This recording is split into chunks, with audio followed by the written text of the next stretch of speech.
Hi guys, welcome to my channel. ఈరోజు Nehru stationery tribal మ్యూజియంకి వచ్చేసినాను. నా జీవితంలో ఇలాంటివి మళ్ళీ చూస్తాను అనుకోలేదు.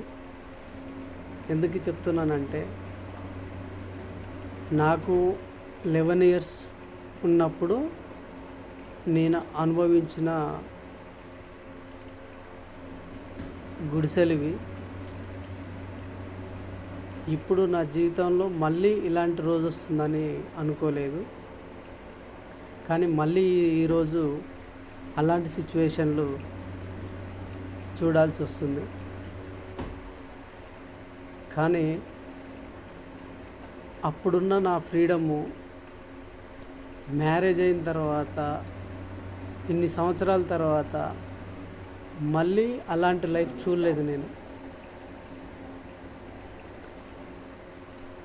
కానీ అప్పుడున్న ఫ్రీడమ్ వేరబ్బా. కానీ ఈ మ్యూజియంలో చూడదగ్గవన్నీ నా కళ్ళ ముందు కనిపిస్తుంటే అసలు చాలా ఆశ్చర్యంగా అనిపిస్తుందండి. అసలు మీరు కూడా చూడొచ్చు ఇక్కడ. ఇలాంటి రోజులు మీరు కూడా గడుపుంటే కామెంట్ చేయండి, లైక్ చేయండి. అలాగే మీరు ఇలాంటి విలేజ్ ఎక్కడైనా చూస్తే ఆ ఊరి పేరు కామెంట్ చేయండి. ఇంకో విషయం ఏంటంటే, ఇక్కడ సమ్మక్క సారక్క గురించి కూడా చూపించడం జరిగింది. బెల్లం ప్లస్ మనిషి ఎంత వెయిట్ ఉంటాడో అంత వెయిట్ కూడా అక్కడ జోకడం జరుగుతుంటుంది. అలాగే అప్పట్లో పెరుగు, నెయ్యి తీయటం ఇలాంటివి జరుగుతుంటాయి. నా చిన్నప్పుడు ఆ మంచం మీద పడుకున్నాను నేను.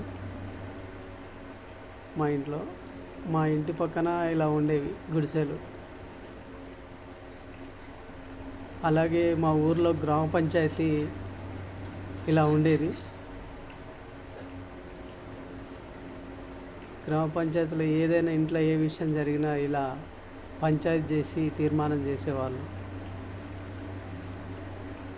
థ్యాంక్ యూ అండి. లైక్ అండ్ షేర్ చేయండి.